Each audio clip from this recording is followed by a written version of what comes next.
Welcome back, everyone, to the Deep Dive. This time, we're taking a deep dive into Afghanistan's economy, using some really interesting World Bank reports and data you sent our way. It's a timely topic for sure. Yeah, Afghanistan has seen some massive changes over the past few years. It can be hard to keep up. Absolutely.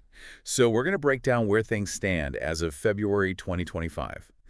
Really try to get a handle on how the Afghan economy is doing after the Taliban took control back in August of 2021. Right, August 2021, a real turning point. Yeah, huge. We'll explore the World Bank's role, too, and look at what they're doing to help. And, of course, we have to talk about the biggest challenges and hopefully some opportunities for the future. What do you think? Where should we start?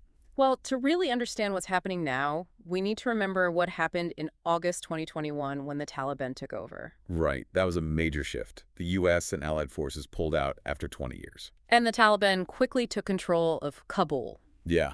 It was a chaotic time. It had a ripple effect on the entire world, really.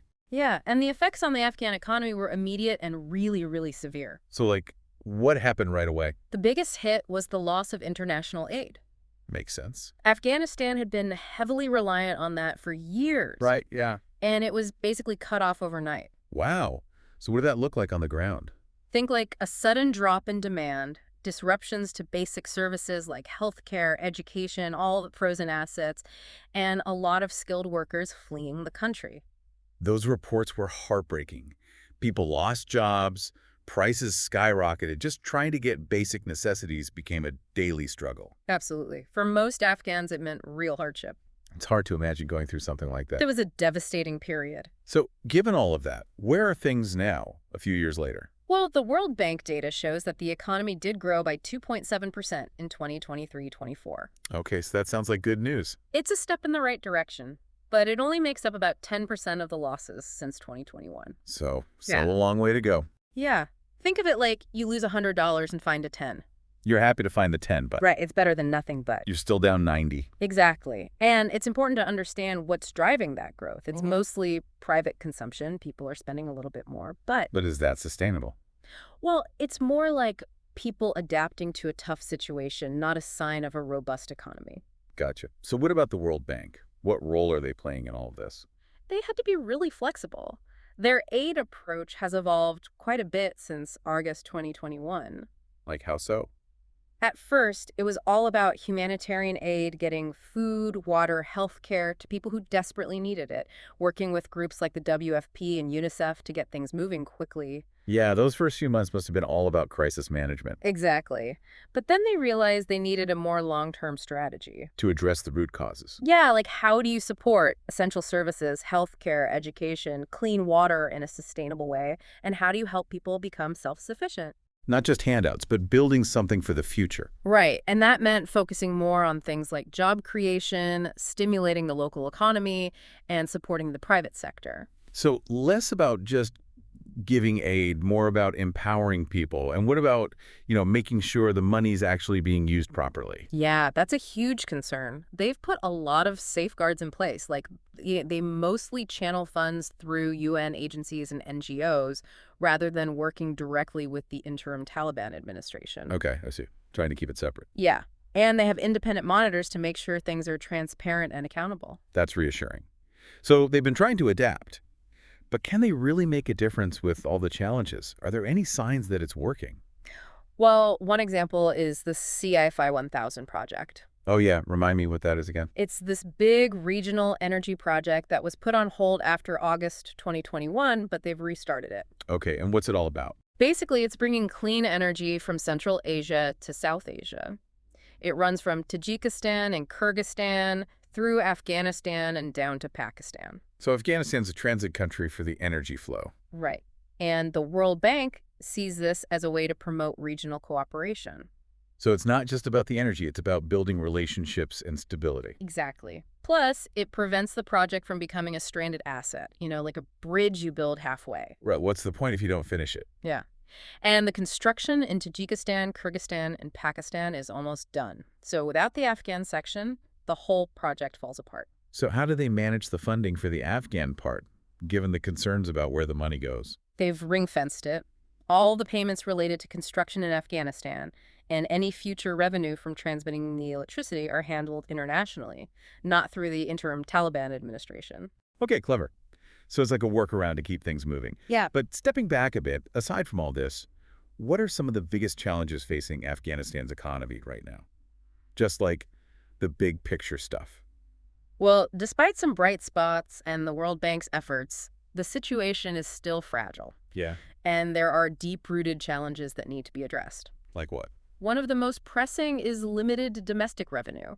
They just don't generate enough income within Afghanistan itself. Right, so not much financial wiggle room to work with. And that's made worse by their reliance on imports. They have a high trade deficit, meaning they buy a lot more from other countries than they sell. So they're vulnerable to price fluctuations and stuff. Absolutely. And it's all tied to the human capital issue too, right? Lack of education and healthcare, making it even harder to build a strong economy. Exactly. It all kind of feeds into each other. It sounds like an uphill battle, It is. but are there any bright spots? Like anything to be hopeful about? Oh, absolutely. There are, yeah. We've talked about the resilience of the Afghan people, Yeah. and that's huge in itself. Yeah. They've been through so much, Yeah. but they've always found ways to adapt Yeah. and to keep going. So aside from that, what are some things that make you feel hopeful? Well, there's definitely potential in the private sector, Okay. especially when it comes to microfinance and small businesses. Right.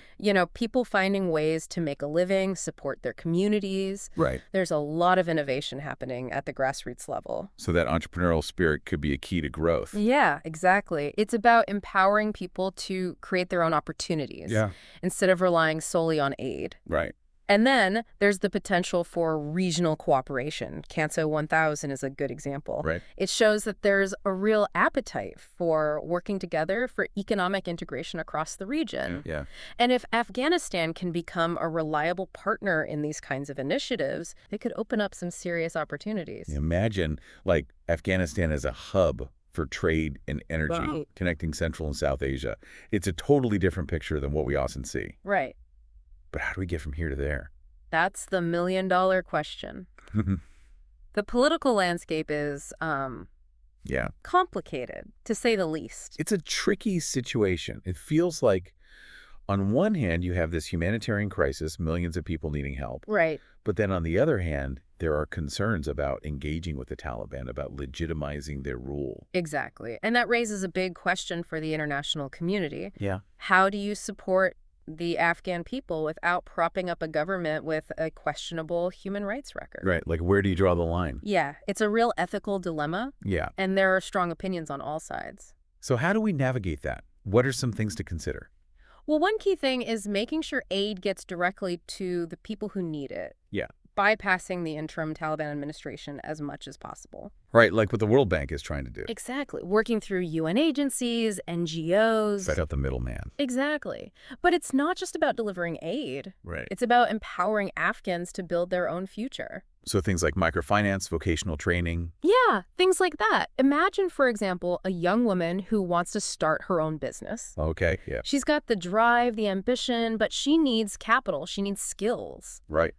Microfinance can give her a loan, the training she needs to get started. Yeah. And then she can create jobs, support her family, contribute to her community. That's a great example. But what about those bigger structural issues? The limited domestic revenue, the reliance on imports. Right. Can we really make progress on those things without engaging with the Taliban in some way?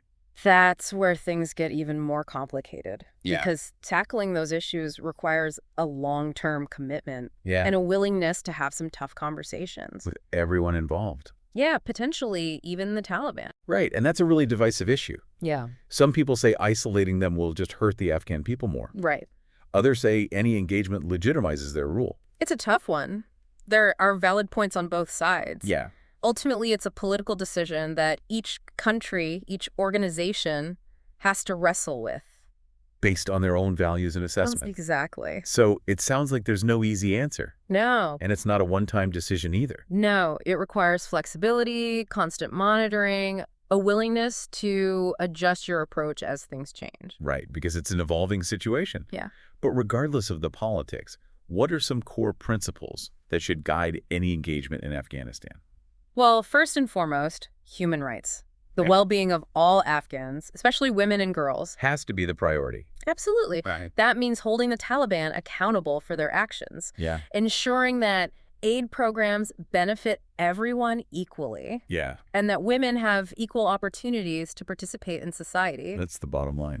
Right. And then transparency and accountability are crucial. Yeah. Making sure funds are used properly, that projects are monitored, that there are ways to address corruption or abuse. Because otherwise the aid might do more harm than good. Exactly. It sounds like navigating this situation is incredibly complex. It is. Balancing aid, development, human rights, and engaging with a government that many view as illegitimate. It's a delicate dance. Yeah. And it requires ongoing dialogue, collaboration, and a willingness to learn from both successes and failures. It's not a quick fix. No, it's a long, challenging process. You know, it makes me think these same dilemmas are playing out in humanitarian crises all over the world. That's a great point. It's not just Afghanistan. Right. So what are some key takeaways for our listener? Well, we've seen the complexities of Afghanistan's economy, Yeah. the challenges of providing aid in a politically sensitive environment. Yeah. We've highlighted the hurdles, but also the potential for a better future. It's just the start of a much bigger conversation. Right. So what are some questions our listeners should be asking themselves as they continue to learn about this? Well, think about this. What role do you believe the international community should play in Afghanistan's future? Okay. Should the focus be on engaging with the Taliban, even if it means some compromises? Or should we prioritize other ways of providing support, even if it limits our influence? Tough questions. Yeah, but important ones. And here's another. How can we make sure that aid and development programs really empower the Afghan people, Yeah. especially women and girls, and not just end up supporting a regime that many find objectionable? Right. It's not enough just to give aid. No. It needs to have a real positive impact. Exactly. And finally, a question that gets to the heart of this dilemma. How can we balance the need to help those in need with the responsibility to uphold human rights? To make sure we're not supporting those who violate those rights. Right. It's a complex equation with no easy solutions. But these are the questions we need to be asking. Absolutely. And through asking these tough questions, having these discussions, holding ourselves and our leaders accountable, Yeah. that's how we can work towards a more just and compassionate world. This deep dive has given our listener a lot to think about. Yeah. And that's the whole point, right? Yeah. To spark curiosity, challenge assumptions, encourage our listener to learn more, Exactly. and to become an active participant in shaping a better world. Well said. You know, while we focused on the challenges, I think it's also important to acknowledge the potential rewards. Of investing in Afghanistan's future. Yeah. Okay, let's shift gears a bit. Instead of focusing on the risks, what if we looked at the potential upsides? Okay.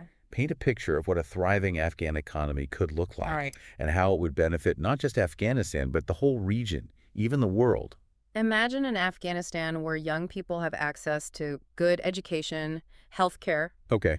where women are empowered to participate in the economy, where entrepreneurs are starting businesses, where trade is flourishing across the region. It's a very different picture than the one we usually hear Right. of hardship and uncertainty. And it's not as far-fetched as it might seem. Yeah. Afghanistan has a young, dynamic population. Yeah. People who are eager to learn, to work, to contribute. They just need the opportunity. Exactly. So investing in Afghanistan is about more than just charity right. or mitigating risks. It's about unlocking potential, Yeah. tapping into a huge pool of talent and ingenuity. Right. It's about creating a more stable and prosperous future for everyone. And a stable, prosperous Afghanistan is good for everyone. Yeah. It would mean less conflict, less displacement, less suffering. Right. It could reduce poverty, boost the global economy, create a safer, more secure world for all of us. So it's not just a moral imperative, it's a strategic one too. Exactly. And it's an investment that could have huge payoffs in ways we can't even imagine yet. Think about the potential for innovation, cultural exchange, new ideas that could come from a thriving Afghanistan. It's a good reminder that even in the darkest times, there's always hope, Yeah. always the possibility of positive change. Sometimes all it takes is a shift in perspective, Yeah. a willingness to look beyond the immediate challenges and envision a better future. Beautifully said. It's also a reminder that we all have a role to play in shaping that future. It's not just up to governments or international organizations. Right. It's up to each of As us individuals. to stay informed, to challenge assumptions, to advocate for policies that support a more just and equitable world. So for our listeners specifically, what can they do? What actions can they take? Well, it starts with education. Okay. Read about Afghanistan's history, its culture, its Yeah. people, Yeah. challenge the stereotypes and oversimplifications. Seek out diverse perspectives, Yeah. especially from Afghans themselves. Exactly. And once you have a deeper understanding, you can start thinking about how to contribute. Maybe donate to an organization doing work in Afghanistan. Okay. Maybe volunteer your time, support Afghan refugees in your community. Or just spread awareness. Yeah. Talk to your friends and family. Write to your elected officials. Every action, no matter how small, can make a difference. It's about amplifying the voices of those who are marginalized, Yeah. building momentum for change. It's about recognizing our shared humanity, our interconnectedness. What happens in Afghanistan affects us all. We all have a stake in creating a world where everyone has the opportunity to thrive. Wow, we've covered so much in this deep dive into Afghanistan's economy. We have. It's been a real journey, from the impact of the Taliban takeover to the World Bank's efforts and the long-term challenges, and those little glimmers of hope we talked about. Yeah, it's been heavy, but also, I don't know, kind of hopeful in a way. I think so. I keep thinking about something you said earlier, about seeing Afghanistan not just as needing help, but as a place that could actually offer solutions, innovations. It's a shift in perspective, right? We tend to focus on the problems. Yeah, which are very real, of course. But what if we looked at it differently? Exactly. What if we saw Afghanistan as a potential source of, I don't know, wisdom even? Okay, so what do you mean by that? Well, think about it. They've had to be incredibly resilient and adaptable just to survive. Right, they've been dealing with conflict and hardship for decades. And they've developed ways of living, of managing resources that could be really valuable to the rest of the world. Like what kinds of things? Well, their knowledge of sustainable living, for one. They've been living in a tough environment with limited resources for centuries. Yeah, that's a good point. They have a deep understanding of water management, agriculture, making the most of what they have. And in a world facing climate change, those skills are more important than ever. Exactly. It's not about imposing Western solutions. It's about learning from their traditional knowledge. So it's almost like a flip, a reversal of how we usually think about aid and development. Right. And it's not just practical skills. Think about their cultural heritage, their emphasis on community and hospitality. Yeah, I've heard so many stories about the generosity of the Afghan people. Those values could teach us a lot about conflict resolution, about building strong communities. So even amidst all the challenges, there's this potential. Absolutely. It's about recognizing that potential, not just the problems. And shifting our perspective, like you said. Seeing them as partners, not just recipients of aid. I love that idea. This deep dive has been, well, eye-opening for me, honestly. Challenging, but also really hopeful. I think that's what we aim for here, to make people think, to question their assumptions. And our listener, too. Hopefully they're feeling inspired to learn more, to stay engaged. Yes, to keep the conversation going. Because it's not a one-and-done thing. No, it's an ongoing process. Learning, questioning, and most importantly, acting. Because we all have a role to play in creating a more just world. Exactly. It starts with each of us. So, to our listener out there, thank you for taking this deep dive with us. We hope you found it valuable. Keep exploring, keep questioning. And until next time, keep diving deep.